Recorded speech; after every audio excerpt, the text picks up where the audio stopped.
Chapter 12. The Virtue of Temperance, as practiced by the Most Holy Mary. In regard to good and evil, man possesses two tendencies, namely, that of striving after the good and of repelling the evil.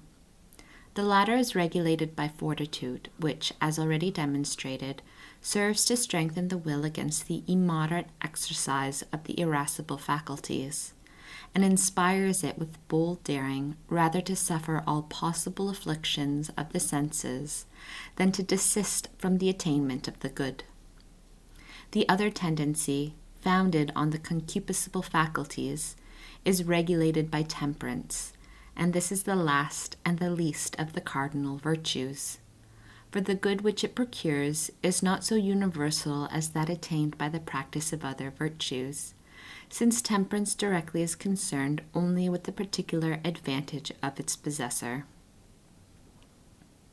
The doctors and teachers treat of temperance in another aspect, namely, insofar as it can regulate the action of all the natural appetites of man. In this respect, temperance is a general and universal virtue, which comprises within its scope the proper exercise of all the virtues according to reason. We do not at present speak of this general virtue of temperance, but only of that temperance which serves to regulate the concupiscence of touch and other pleasurable concupiscences indirectly related to the touch, but not presenting such powerful attractions as the concupiscence of the flesh. In this regard, temperance holds the last place among the virtues, its aim being less noble than that of others. Yet in other regards, it may be said to have greater excellence, namely, in as far as it preserves man from viler and more contemptible transgressions, namely, from the immoderate indulgence of those pleasures which are common to men and the irrational brutes. Referring to this, David says that man has become like unto the beast, allowing himself to be carried away by the pleasures of the senses.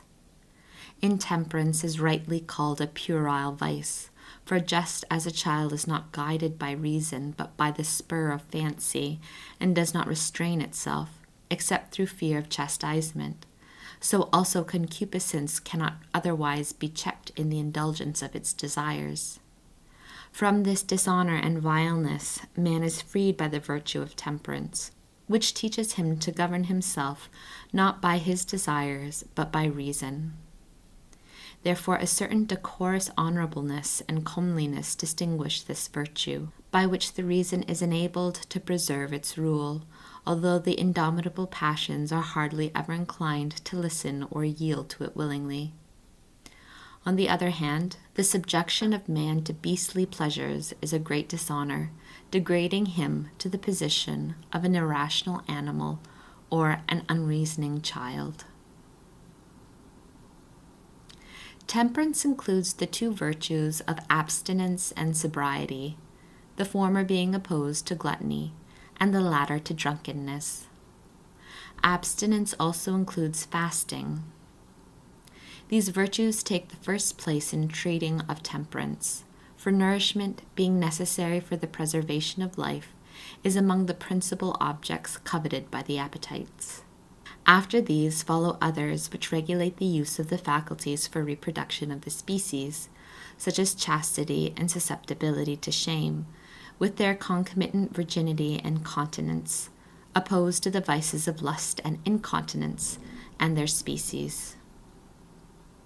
Besides these virtues, which are the principal ones belonging to temperance, there are others that regulate the appetite and the less important desires. Those that regulate the sensations of smell, hearing, and sight may be classed under those referring to the proper use of the sense of touch.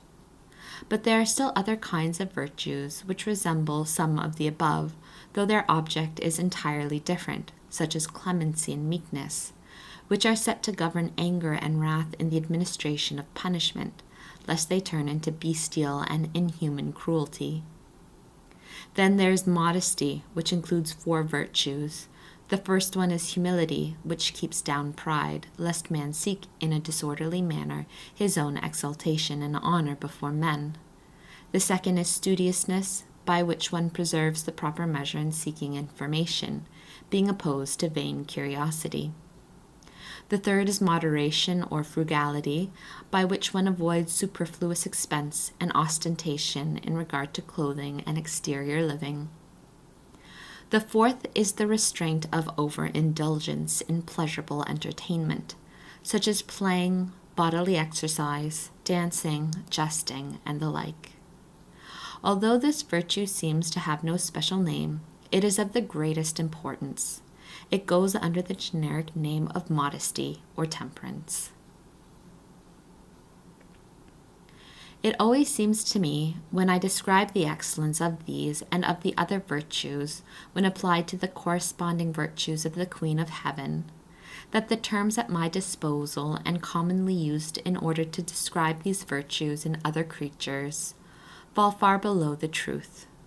The graces and gifts of the most holy Mary were in closer correspondence with those of the divine perfections than all the virtues and the holiness of the saints are with those of the sovereign Queen of virtues.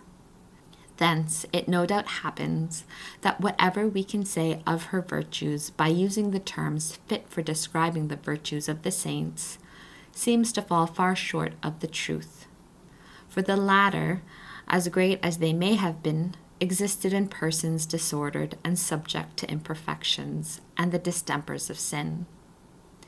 When, therefore, Ecclesiasticus says that we can have no true conception of the excellence of the continent man, what shall we say of the virtue of temperance in the mistress of all virtues, and what of the beauty of that soul which contained the perfection of all virtues?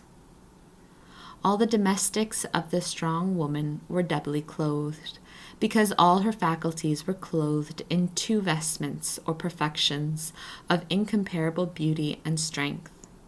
The one, that of original justice, which subjected all the appetites to reason and grace.